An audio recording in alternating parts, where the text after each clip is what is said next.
Welcome back. This is Marc Rudov, branding advisor to CEOs. I can help you convert your company from murky to magnetic. And I've written 3 books just for you to help you in that endeavor.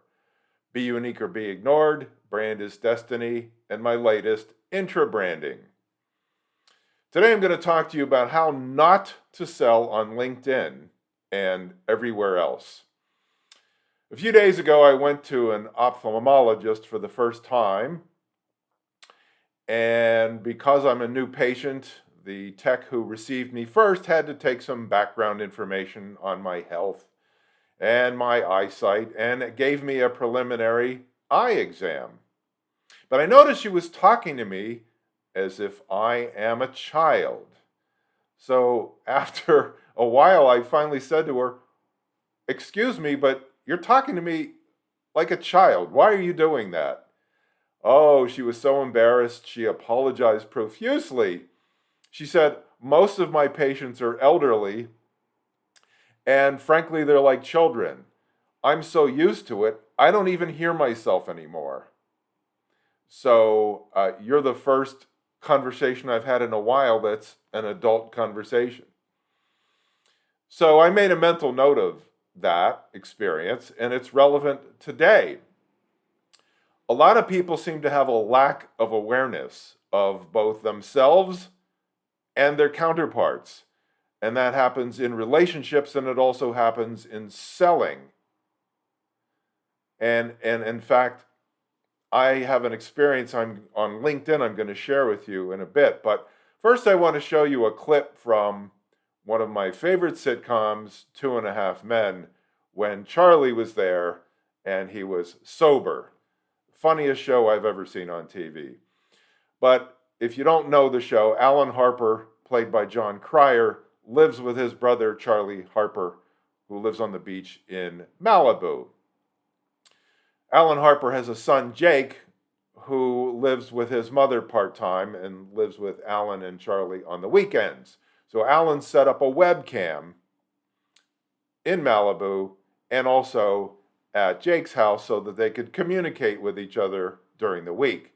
So one day, Alan happened to overhear his ex-wife speaking to her mother, and he thought he heard some things that were relevant, such as Judith, the ex-wife, wants to get back with him. Of course, this wasn't true at all. Apparently, Judith always tells her mother this to shut her up. Then Judith came over to Alan's house to discuss something with him about Jake. But instead of waiting for Judith to explain what she wanted, Alan jumped right into the conversation, assuming something, and he made a huge mistake. And you'll see that this happens a lot in your relationships, both business and personal. Watch. The bottom line is, I don't want to reconcile. Our marriage is over. Well, what makes you think I want to reconcile? What did you want to talk to me about? My mom wanted me to ask you if Jake could spend a couple of weeks with them this summer. Oh, really? That's what she wanted you to ask me? Yes. You didn't tell her you loved me, you missed me? Well, I always told her that to shut her up. And how the hell do you know what I talked to my mother about? You see what I mean? Alan assumed the wrong thing, and he made himself look a fool. I'm sure you've never experienced this. I'm sure you've never done it. Just other people.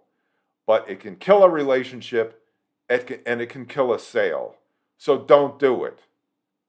Epictetus, the great Greek Stoic philosopher who lived over 2,100 years ago, gave us the great expression, "We have 2 ears and 1 mouth."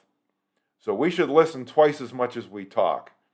And we can't listen unless we ask the right questions. And that's a big part of selling. On LinkedIn, almost on a daily basis, people try to sell me products and services. And it's clear from what they're saying in their messages, their LinkedIn messages, they have no idea who I am and what I do. They're trying to sell me equity financing. They're trying to sell me software products that have nothing to do with my branding business. Sometimes I ignore them, but other times I scold them. Do you know anything about me? Have you read my LinkedIn profile? Have you gone to my website? You'd be amazed how many times the answer is, no. So don't you know that the first rule of sales is to know your prospect, know your customer? And so this happens frequently, and it's an indication of how little people understand about the selling process and how little they understand about themselves and how little they understand about anybody. They're full of themselves. Have you ever seen the movie Wolf of Wall Street about Jordan Belfort, played by Leonardo DiCaprio? There's an important scene in that movie. It's actually in the middle of the movie when he hasn't formed his big company yet. He's with his friends, and he hands his friend a pen. And he says, "Sell me this pen." And the first thing the guy does is ask Leonardo DiCaprio, Jordan Belfort, "Give me your autograph." Jordan says, "I don't have a pen." Bingo! He found out the need of the prospect. At the end of the movie, once Jordan Belfort is out of prison, he becomes a motivational speaker. And by the way, I write about this in Intra Branding. Have you read it? So he's a motivational speaker. There's a big audience. Successively, he hands a pen to everybody in the front row.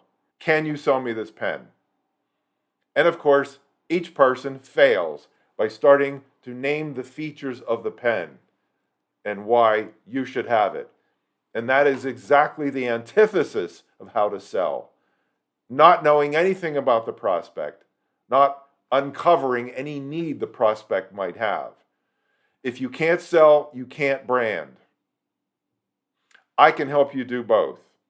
Contact me at marcrudov.com.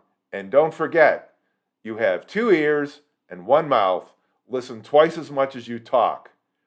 We can do this together. We can help you build your business. Until next time.